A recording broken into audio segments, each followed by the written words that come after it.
Hello, world. What's up, guys? This is Dave Van Auken once again with the Fight Bananas podcast. How's everyone doing? Oh, my goodness. What an absolute bananas week the last 5-10 days have been. We got so much more in the future and so much happening right now. Wow. Just a insane time to be a mixed martial arts fan. This is the time to be. We put in our time, guys. I remember watching it on pay-per-view once a quarter. I remember watching it on FX or Spike. Look up those kids. How about on Fuel TV? That's my hardcore MMA fans back in the day. Guys, ESPN, John Jones in the main event, the scoreboard, just everything. Oh, my goodness. So much to get into. Man. UFC 247, just crazy. I definitely want to talk about UFC Ranchero coming up. My main man, Brock Weaver, on the card, making his UFC debut. Guys, Ross Pearson wants to come on. I guess there's some beef with him and Jim Alers, the Bare Knuckle Beast. Jim is fighting this Saturday, Bare Knuckle FC 10 in the co-main event versus Caleb Harris. So I want to talk to Ross about that. There's so much more, guys. Ross Pearson's coming on, a UFC Ultimate Fighter winner, a Ultimate Fighter coach, one of the definitely the guys who put the Ultimate Fighter on the map, and not even that, just bringing that flair overseas. Just I'm a big fan of Ross Pearson and what he has done for the mixed martial arts game. So, hey, if Ross Pearson wants to talk, I am definitely willing to listen. My main man, the real deal, Ross Pearson. All right, guys, on the Hot Bananas Fight line, how you doing? Ross Pearson, the real deal. How you doing, my man? I'm good, man. How are you? Doing really good, Where are you calling from? You're across the pond? Yeah, I'm just north of Sydney, Australia. Oh, that's beautiful. Called the Central Coast. Beautiful. You love living out there? Yeah, it's beautiful. Obviously, originally I'm from England, right. But my wife, she's from Australia, so we decided to move out this way, and I've been living out here now for 5 years now. That's awesome. Definitely happy wife, happy life. So. So to say. Awesome, brother. Man, let's get right into it. There's so much I do want to talk to you about, especially after a couple nights ago, UFC 247. But first and foremost, on this show, Fight Bananas, Jim Alers was on the show, was talking, hyping up Bare Knuckle FC 10. And, your name definitely came up. He mentioned it. He said that's it. Like, he would love a Bare Knuckle FC fight with Ross Pearson. And that came out of nowhere. So, where does that come from? What do you think about that? So I'll give you the floor. I mean, I don't know where it originated from. I don't know why he would want a bare knuckle boxing fight with me. It blows my mind why he would want it. He would get knocked out. He would get hurt, seriously, really bad. I don't know why he would want it, but cool. That's good for me. I think that sport's tailor-made for me. What people don't realize is that I've been fighting MMA for the last 10 years, but I'm a boxer. I just learned to do the rest of the things. All my finishes, everything came from my boxing ability. I'm a boxer at heart. I had a pro debut boxing fight last year, 2019, and stopped the guy in the second round. I've always had a passion for fighting boxing, and I just never had the opportunity to take it. UFC took all my time. And now this bare knuckle boxing has come on the scene. I think with my ability to fight in small gloves, in little gloves, being able to box, to dirty box, to clinch box, to fight on the inside, to fight at range, with my boxing ability, I think this sport's tailor-made for my style of fighting. Absolutely. I thought the same thing. I heard that. I was like, wow. For one, Jim Alers had a hell of a 2019. He was the Bare Knuckle FC Fighter of the Year, 3 wins, cleaning through people. He really was. So he had a great year. And then he threw out, I was like, wow, but Ross Pearson, like, this is, Jim Alers is a great jiu-jitsu guy, and he's great on the ground, and he's doing great work for Bare Knuckle FC. But when he mentioned your name, I go, wow, Ross Pearson, like, I think of Ross Pearson, the first thing, even all the UFC, the Ultimate Fighter, the winners, the coaches, all that. Ross, I think of boxing. Like, that's when I see and I say your name. That's the first thing I think of. So when I heard that, I was like, oh my goodness, like, this is it. Like, let's make this happen. And a couple, social media, that's how the world works. And the next thing you know, it's getting a lot of real buzz behind it. So first of all, you mentioned Bare Knuckle FC. How their 10th event is happening this Saturday, Fort Lauderdale. So how much have you been watching Bare Knuckle FC? Are you a fan of Bare Knuckle FC and what Dave Feldman's doing? So let's just hit on that for first. Yeah, for sure. I mean, it's blown up. It's the new sport what everyone's talking about. It's where the UFC was 10, 15 years ago. It's wow, that's crazy sport. You know what I mean? But it's a sport that's been around forever. I knew about bare knuckle boxing before I even knew about the UFC. So now just to get some limelight and the sport to blow up and Dave doing what he's doing and making the show modern, up to date, real, it's great, and to be a part of that and my fighting style to be a part of that, it makes sense. I'm definitely interested in doing it. It sounds like a lot of fun. It sounds like it's tailor-made for how I like to fight and what I like to do. And I'll be ready. I think the reason why Jim does want potential fight with me is because of that reason of who I am, what I've done, my boxing ability, my name. I think it's a credit to himself. He thinks if he can beat me, then he's credited himself to being the best. Do you know what I mean? So I think he's trying to take the biggest and best names out there. Oh, that makes sense. Actually, I never thought it that way, but when you say it, that makes perfect sense. If Jim Alers got the credentials of the Bare Knuckle FC Fighter of 2019, and he went through a couple, legitimate competitors, but he didn't go through anyone of the name of Ross Pearson. So now if he says, if he can beat you in 2020, maybe this summer, we'll see. Hopefully that can happen sooner than later. And if he gets through this weekend versus Caleb Harris in a co-main event, that would be great. That would really, I believe you're right. He would solidify him as the hottest thing going in Bare Knuckle FC. That would solidify him as a... Look, I haven't had any bare knuckle boxing fights. I've had pro boxing fights, MMA fights. I've had plenty of street fights with bare knuckle. But you put my name in bare knuckle boxing and I go right to the top. And I haven't even competed in that sport yet. So give me the fight with their best guy, and their best guy right now is Jim Miller. And then I go straight at the top. Right. My name's already at the top. My name's already at the top of their list. Yes, sir. I've never even stepped in that ring yet. Yes, sir. Yeah. Your name has a lot of merit to it. A couple names that they just signed. I would love your aspect of they just signed like a guy like Thiago Alves, UFC welterweight great, someone in the same division as you for a long time. They just signed him up, and one of the things he said that you kind of hit on was he feels good. He doesn't have to worry about leg kicks. He doesn't have to worry about people trying to wrestle him and grapple him to the ground. He can just let his hands go. He's loving it. He thinks this year is going to be a big year for Thiago Alves. Look, I love Thiago and I love his fighting style, but the thing what Thiago Alves is good at is leg kicks. In bare knuckle boxing, you can't leg kick. Correct. Thiago Alves isn't known for his boxing. Ross Pearson's known for his boxing. Right. Thiago Alves is known for his leg kicks, his jumping knees, his Muay Thai clinch. That's not bare knuckle boxing. Wow. Let's not get it twisted. Let's be real. Yes, sir. I love it. So, oh man, this has got to go. We got to definitely put some gasoline on this fire. Ross Pearson, Bare Knuckle FC, very soon. Like I said, Bare Knuckle FC 10 is coming up this weekend.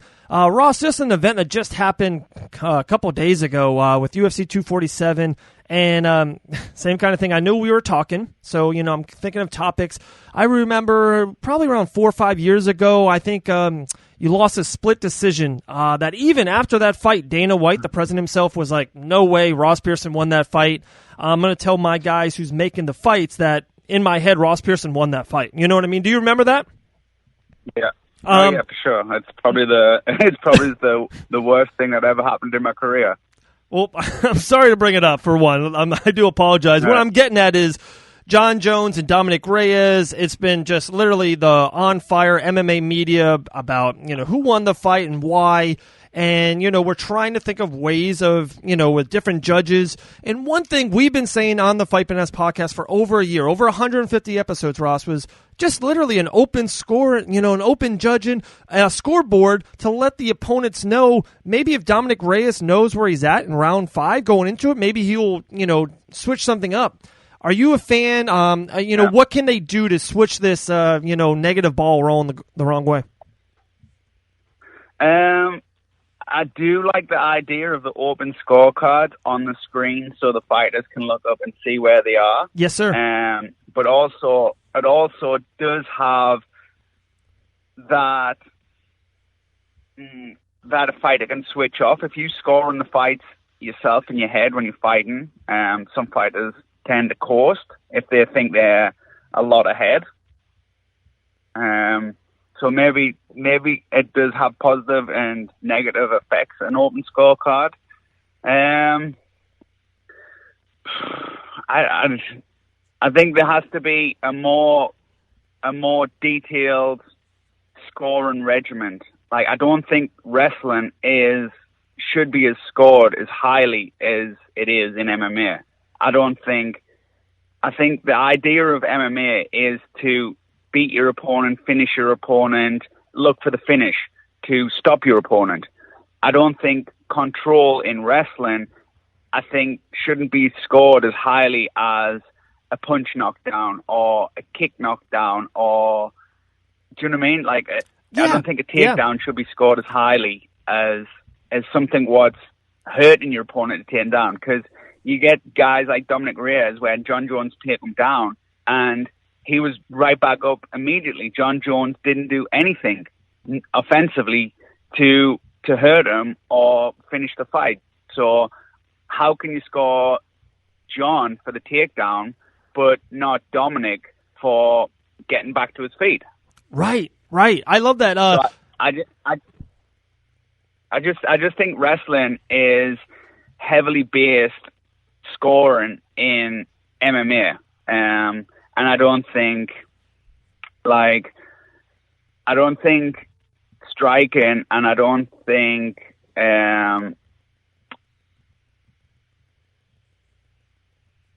I think significant strikes, what they put up on the tally at the end of the fights. John Jones was like 116 or whatever, and he was 122 or something. Right. But these significant strikes weren't clear strikes where, yes, they landed, but they were all defended. They were all blocked. Do you know what I mean? They weren't shots, 120 strikes. If someone took 120 strikes with little 4-ounce MMA gloves on, they're generally knocked out. Right. Do you know what I mean? So right. I think the opinion of the judging and the scoring needs to be a lot tighter. I love that. And the analogy I'm going to bring to you is, let's throw soccer or football, right? If you control the ball, but if you control the pace and you're on offense more, but hey, you don't put the ball through the net and the other team gets it and gets the goal, that team wins 1-0 or 2-1. I like you're saying it's, a guy can control or wrestle, but there's nothing happening. There's no damage and there's no, like you said, there's no significant strikes. There's not a touchdown or a goal being made. Maybe we shouldn't put that much emphasis on that. I like that. I do. Wow. And definitely, of course, styles makes fights. I think judges need to be more aware of the sport. The sport's growing so fast, and I think judges need to know more about the fighters. Do you know what I mean? Like, This guy likes to do this, so this is where So you say you get a grappler versus striker. The judges should know this guy likes to strike, and this guy likes to grapple. So, therefore, if the fight's a grappling fight, the guy who wants to grapple offensively is controlling, winning the fight, doing what he wants to do. He should get scored highly. Do you understand? Yeah, no, if it's that's the a good other way point. around, if it's a striking fight and the guy's keeping the fight on the feet, he's hitting him with the jab, he's kicking him with his legs, do you know what I mean? Yes. Then he's winning the striking fight. He's keeping it. So the judges should be more aware, not just a straight down the line 10-9 point system where they don't know what type of fight it is, what the style of fight is, what the guy's looking for, what's the opinion of what he's trying to achieve. Right. That's why I think more actual MMA fighters should get into judging, because MMA fighters know fighters and they know what they're looking for. They can tell the reads. They can tell where they're looking for, where they want to take the fight, how to take it to the fight. Where judges and the athletic commissions are just general 9-to-5 people, just, oh, I think this guy won. And right. That's where we're getting a mix-up in the results. Right. Oh, Ross, I totally agree. This is something I actually been talking with people about in the last kind of, especially 48 hours, but not even that longer. So the judges, like you said, are 9-to-5 guys or girls, and, they're making $40,000 a year. And they come to this and, wow, there are 15,000 people in Houston. It's a big ordeal and there's so much stuff going on. Like you said, if Anthony Pettis or if, if anyone, the first thing that came in my head, if Edson Barbosa's watching the fight or light heavyweights in the light heavyweight fight. Guys, The UFC is a multi-billion-dollar company. The ESPN deal is amazing. Yeah. They have other contract deals. They got Reebok deal. To give these guys fighters now, too, and I shouldn't say Anthony Pettis. Let's give guys, on the come-up. Guys have been in the UFC 2-3 times, but they're, a 15 pro career, and give them $5K. Give them $8K. Let them sign autographs the day before, take pictures with people, give them significant amount of money, but now, on that night, their job is to judge the fights. So now you have legitimate fighters judging the fights and paying them a decent pay. I think it just helps everyone because usually the main events, Conor and Cowboy made tons of money that night. But the first three guys, they made 12 and 12, 15 and 15. Give them an extra $8K to, judge the fights the next month. I think it's brilliant. Yeah, no, I agree. I mean, I know it's difficult because there's favoritism, there's friends. Do you know what I mean? The scoring could be persuaded, obviously a lot different if your friends in there and you're watching your friend fight, but there's got to be some sort of system where it's an unbiased way of, even if the UFC employ 20 fighters and they're 20 fighters and then they put all these 20 fighters in the hat and they go, right, none of your friends is on this card, none of your training partners are on this card. No one you know is on this card. You go on that one. Yes. And then they can schedule it just like the fight. Right. And even you can have the UFC schedule the fighters sleeping on different floors in the hotel, so there's no fighting in the hotel. Right. Surely they can schedule which fighter knows which fighter on the fight night. No, they put the fighters in different changing rooms, so there's no altercations, beef between anyone. Right. Oh, 100%, Ross. We're killing it. This is. I even like it too. You can have. I went the other way with young fighters. You're right. We can have guys who just left the sport. We can have guys that are 2 years out of the sport. Great names, great fighters. They've been around the game. Ross, you debuted, 14, 16 years ago professionally? You've been around the game. Your knowledge. Fighting is all I know. Right. Fighting is what I've dedicated my life to. Right. And it's just as... Why are we not using your resources, your knowledge? Why are the UFC, they should easily fly the family out, you know what I mean? Give you a nice 10K, time and get the right answers. Because the John Jones, Dominick Reyes, that's multi-million-dollar business. This is big boy business. Yeah. This is not UFC of 2000. You know what I mean? Man. Yeah. I know. I mean, the UFC wins both ways. The UFC wins if John Jones knocked him out. The UFC wins if Dominick Reyes knocked him out. The UFC wins if it's controversial and there's a rematch. It's going to be bigger the next time. So the UFC wins. That's why the UFC doesn't really change what it's wanting to do, because the UFC wins always. Wow. Yeah. Okay. Hey. It's the fighters and the fans what debate, struggle to fathom what's gone wrong. Do you know what I mean? The UFC's just sitting back and enjoying the paychecks covered in. Right. Gosh. Guys, we're talking to Ross Pearson on Instagram. Check him out, guys. Ross, the real deal. Of course, I got you on. I got to definitely bring it up. Ultimate Fighter winner, Ultimate Fighter coach. When you were on the show, it was the hottest show in all of mixed martial arts. It was the hottest show in the UFC.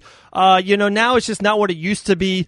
The Dana White Contender Series show, to me, really took that limelight. So I would just love your aspect, your takes on, what the Ultimate Fighter means to you as a person, as a fighter. And, is there anything they can do to try to bring it back, bring back the momentum they had years and years ago? I guess for me, what it meant for me, it was my generation, like I said, my time. It was the place to be, the thing to do. To be the Ultimate Fighter was massive. Do you know what I mean? It was the era that we were living in. Do you know what I mean? Yeah. I think, I definitely think they've run the course with it. They've outgrown it. I think people started doing the same things. There was no originality to it anymore. I mean, the original crew, like Forrest, Diego, like them original crew, that was like the making of it. And then it just got watered down the further and further and further it went. I've seen this before. I've seen that before. So if they were to bring it back, just make it more original, something new, something fresh. I don't know, maybe just like a table instead of a knockout. So you have kind of like what the PFL is doing.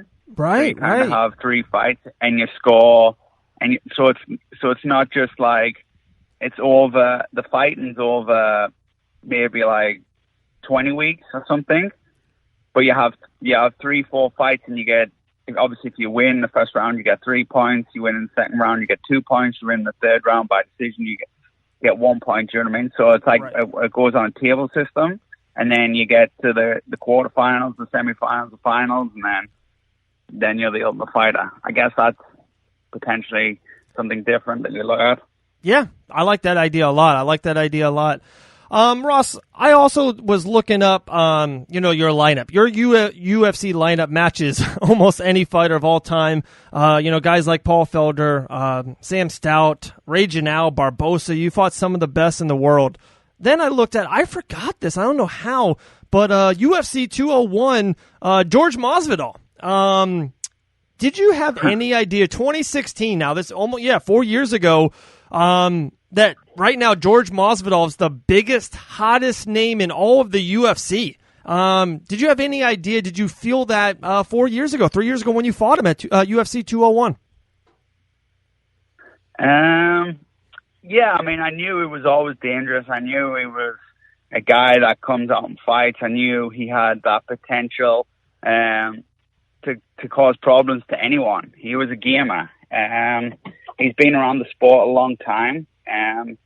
So definitely I didn't underestimate him. I knew what I was getting myself into, but anyone can, like, in this sport, anyone can do, like Jorge Masvidal became massive after that knockout of Ben Askren. That was his, like, how many fights has he had before that? And he's just been like a normal fighter. Like, yes, he's good. Yes, he's amazing, but he did that one crazy thing, and then that made him. That changed his life. It did. It can happen to anyone. I never not knew that Masvidal was good. He is good. I took the fight on 2 weeks' notice, and I was in shape from the Will Brooks fight, and I won that fight. I wasn't hurt. I was ready to go, so I was in shape. And Masvidal was one of them things where I was like, I'm just here. I might as well fight. Let's do it. I'm keen. So I knew what I was getting myself into, but yeah, what he did, and he changed his life around with that knee. Absolutely. I tell everyone in the fight game that Georgie was 33-13 before that Ben Askren fight. Just You don't think of that the best and who can be the hottest. He is. He's the biggest name in all of UFC. He can have any fight he wants. That's one reason why I really do love the sport, Ross. Like any female or male can just take this year and make 2020 their year. Rocket launch their name up to the top. Same thing with Bare Knuckle FC. That's what I did. When I talked to Jim Alers, he was just taking one fight, and it went well for him. He's like, okay, let me take two. That went even better. And then he got a lot of buzz around his name, and now, he was the Bare Knuckle FC Fighter of the Year. He is in the co-main events now. He's trying to get that 155-pound championship belt. So a lot of names. Ross, man, we really do appreciate your time. I do want to give you the end of this. We did talk about it. I don't want to beat down the horse, but, we would love to see you in a Bare Knuckle FC squared ring very, very soon. I think the potential for you there is just incredible. I think of Ross Pearson. I think of boxing, and I just think you would be a perfect match for Bare Knuckle FC. Yeah, look, me and Dave, we've been talking. It's definitely some interest from both parties. We're just looking to get the deal done. I'm wanting to compete. It sounds fun. It sounds interesting. It's right up my street, and I'm looking forward to putting my hands on some people. My man, I appreciate that. Hey, Ross, man, have a great day. We'll talk to you very soon, and hopefully we'll see you sooner. All right, brother? All right, for sure. Thanks a lot. Thank you. Bye-bye. All right, guys, that was one of my favorite interviews in the Fight Bananas history. Ross Pearson, my fandom, from back in the day, 10, 12, 15 years ago, I just remember a lot of Ross Pearson. The Ultimate Fighter show, then he was the coach, and then he was always, to me, must-see TV when it was on Spike and it was on FX and all those fight nights and all the pay-per-views. I'm telling you, you look back, Dennis Seaver, Cole Miller, Edson Barbosa, he beat George, Ryan Couture, he's fought Cub Swanson, he's fought the who's who in that, lightweight, welterweight, for UFC from 2010 all the way up to 2016, 2017, just a complete legend in the game. Ross Pearson, big fan. Check him out, guys, on Instagram, Ross the Real Deal.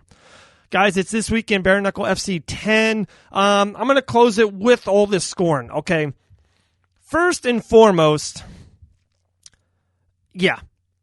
I'm that person. Whoever won the fight deserves to win the fight. I'm not that guy of he's a champion, and should he really beat him bad, or should he try to knock him out? No.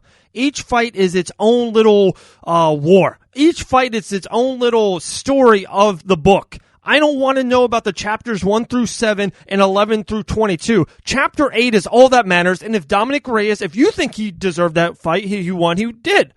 But I think I'm going to be on an island. Jon Jones won that fight. Yeah, take it. I think Jon Jones won. There's 5 rounds in a fight. Almost everybody, no, not almost. Everybody says Jon Jones won round 4 and 5. There's not a question. Then you kind of get into the first 3 rounds. And everyone thinks that Dominick won round 1, and I do too. Dominick won round 1. But 2 and 3 is close. 2 and 3 is super close. Guys, sometimes a guy can throw more, but if he's not controlling or he's not landing significant strikes, cleaner strikes, better strikes, he's not, winning the fight. How about Dominick rotating backwards a lot? To some judges, that's the big deal. Not to me. You know what I mean? Not really to me. But I watched the fight twice now. The first time, I was with you. I was a little bit more heated. I really thought maybe Dominick won. And, people will lie to you. Everyone likes to see an upset or a new champion. Everyone loves when Bruce Buffer goes, and new! People love that. So in that moment, I was like, oh, Dominick Reyes won this fight. We're going to hear and new. We're going to see history. Jon Jones, the greatest light heavyweight fighter of all time, maybe the greatest fighter of all time. I just saw that maybe he lost. People love watching history. But the second time I watched the fight, and I knew all the controversy, all the buzz around it. Guys, I'm in it. I've been getting stuff nonstop for the last 50 hours. I'm in it. Jon Jones won that fight. Come at me. I'm easy to find on all social media platforms at David Van Auken. Spell it correctly, guys. VANAUKN. If you think I'm wrong, come at me. Watch the fight again and just watch it without, knowing who do you want to win the fight or who do you think won the fight. Just watch it clean. Just watch it again. Jon Jones won that fight. And still the light heavyweight champion of this world. Wow, guys, here we are. The Fight Bananas podcast keeps on rolling. Thank you so much. Last week, a couple days ago, not even last week. Last week was Curtis Blades and Glover Teixeira, Christy Martin. A couple days ago, my main man, Kncukle, one of the best middleweights on this planet. Thank you so much for coming on the Fight Bananas podcast. Jim Alers, the episode just dropped a couple days ago. Thank you so much to the Bare Knuckle Beast. Man, if that fight happens, I'm not going to say I'm a father of 4 kids. And sometimes when my kid does something really well, they open the door for a stranger or they say, God bless you to someone who sneezed at Target. I go, man, I love that. I take a little bit of ownership that my kids have good manners, that are doing the right thing. If we see Jim Alers and Ross Pearson in a Bare Knuckle FC square ring, I'm going to be the father of that fight. I feel a little bit of ownership of it. We've heard this back and forth. TheFightBananas.com, there's articles on it, social media platforms, Fight Bananas Official on Instagram. It's all over this. Bare Knuckle FC 14? 15? Main event. Ross Pearson versus Jim Alers. Guys, thank you so much for listening to the Fight Bananas podcast. Stay tuned with all of our sponsors. That's Warhammer Fightwear. Check them out at warhammerfightwear.com. Some of the best gear in all of mixed martial arts for ladies, the kids, and of course, us men. Check out, guys, warhammerfightwear.com. Check out our family at Kncukle Mouthguards, some of the best mouthguards in the industry. They protect your gear. They protect your teeth. Check them out, guys, at Kncukle Mouthguards. Also, I should have started the show with this. I forgot it. I started it with the Impikasanganai podcast. Guys, Bullyproof Foundation. Check them out at bullyprooffoundation.org. They're our new, we partnered up with them. They have a great video on bullying. You should show it to your kids if they are being bullied or if they are the bullier. It's just something we got to just really wrench down on. We really got to take control of it, especially cyberbullying. So, guys, check out bullyprooffoundation.org. Every penny counts. There's a donate button on the website. Check them out, guys. bullyprooffoundation.org. Oh, man, thank you so much. Enstone Nutrition. Cannot forget our family at Enstone Nutrition. Been with us since day one. I take that joints jiu-jitsu every single darn day. Check them out, guys, at enstonenutrition.com. Ross Pearson, the real deal, man. Thank you so much. Ultimate Fighter winner, Ultimate Fighter coach, has defeated some of the best fighters on planet Earth. Dennis Seaver, Spencer Fisher. The list goes on and on. Paul Felder, Greg Maynard, Sam Stout. Ross Pearson, thank you so much for coming on the Fight Bananas podcast. Guys, continue success, stay blessed, and we'll talk to you guys in a minute.